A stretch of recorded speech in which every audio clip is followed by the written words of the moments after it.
Well, Yvonne, as robots start to little by little be implemented in companies and businesses, we need to know how to interact with them, and robots need to know how to interact with us. And that's why, thanks to the work from some aspiring mechanical engineers, they are discovering some answers to these questions in a safe and smart way.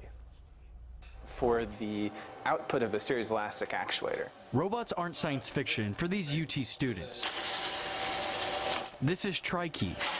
The students are hoping to unlock answers about the future potential of robots. How should a robot react when the robot comes in contact with the person?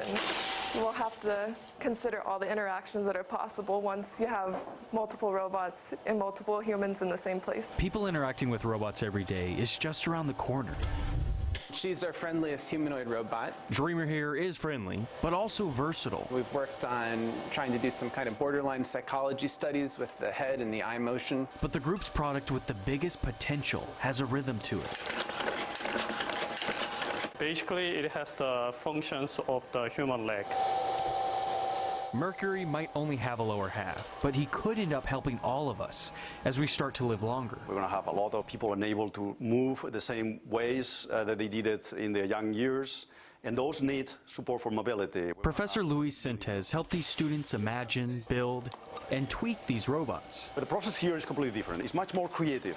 That's what we're looking for. His students do have goals with their research, but not guidelines. He leaves the students a lot of freedom and totally willing to talk about abstract philosophical questions. Which helped PhD student Gray Thomas pursue an idea that is letting him work with NASA. That just worked out perfectly. Perfectly for Thomas, but planned by Professor Sentes, who hopes to see his students become more than just engineers. In that they accomplish their dreams, they become leaders, they become creative thinkers.